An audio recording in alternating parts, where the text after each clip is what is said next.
It's a very special time to be here because usually there are many more visitors at once. And thanks to Gerhard Steidl, who arranged my visit under the auspices of essential business. Maybe one of the few times as an artist that my business is considered essential. It all worked out.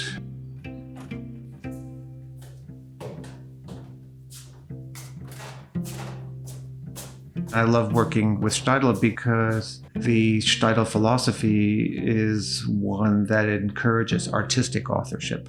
So I'm welcomed here as an author.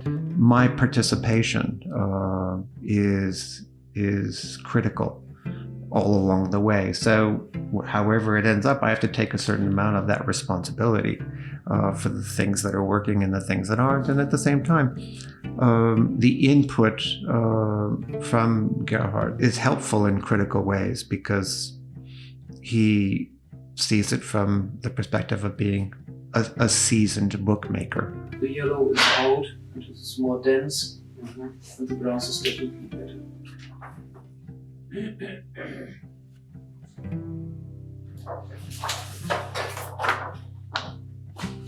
Property Rights is a project that I made in 2017, really up through last year.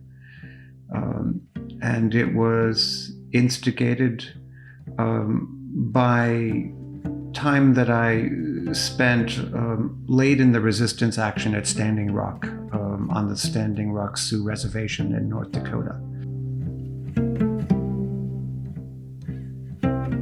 Being there put me in this place where I could listen and learn from American Indian elders how they felt to have been violated by the construction of this pipeline. It was in these conversations that I had, listening and making some pictures there, that led me to follow a path over the following 3-4 years to look at a number of narratives where conflicts around land rights were playing out.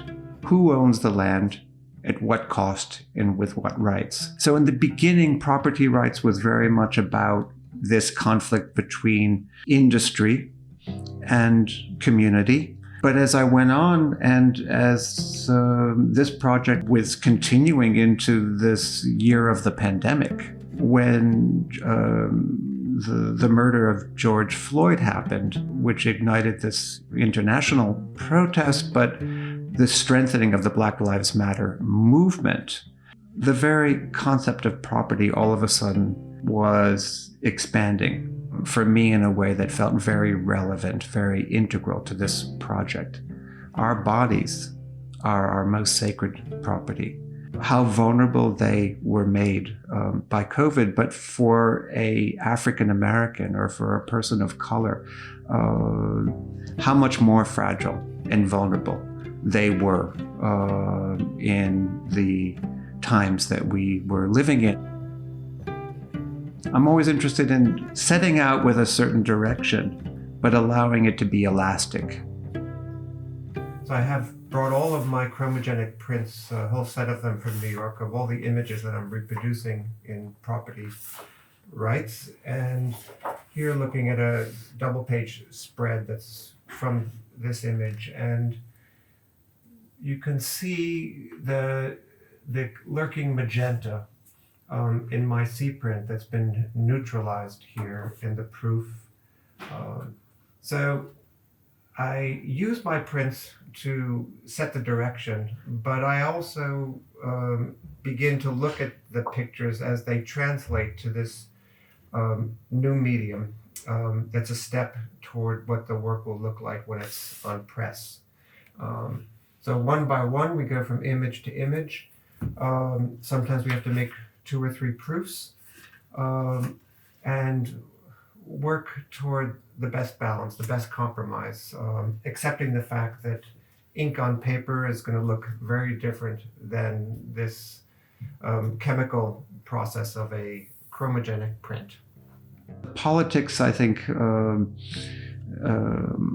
of being an artist have become more and more complex as the cultural conversations that we all engage with become more complex. What's different today that I wasn't aware of, certainly in the 70s, is that it's not enough to just make the pictures. It's what do you do with the pictures once you've made them? How do you think about them? How do you contextualize them?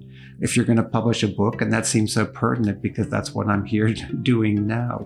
And I spent a year working on this project as a book, Property Rights. Today I'm looking at the platter-proofs for my book, Property Rights, which is the last stage before the plates are made to print the book. It's a low-res printout of the entire book where I can copy edit, check for positioning, make sure that the book is really ready to go to press. And I'm happy with where we're at and ready to sign off on the book.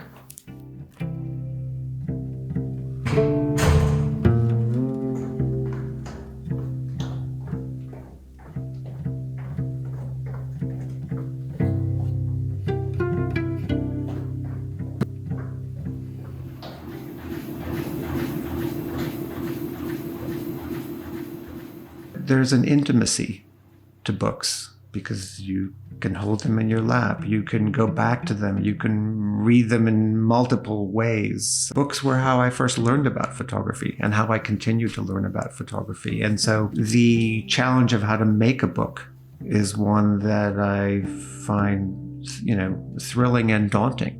When I say I like it, I mean it. Yeah? Okay. So, wait 1 second.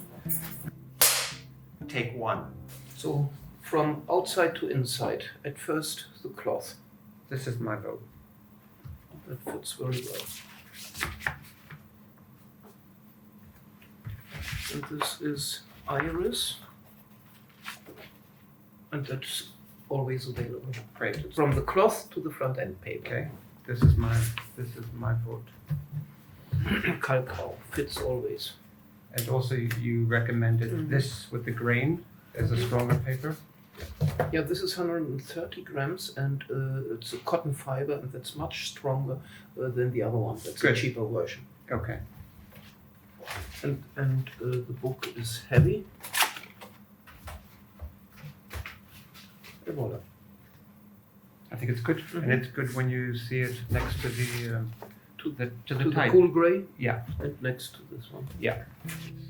I think that one part of the grace of my work is the way in which terror intersects with beauty.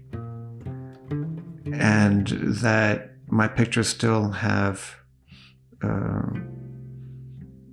the possibility of being beautiful and being about beauty, even when they are addressing very directly things that are very distressed and uncomfortable.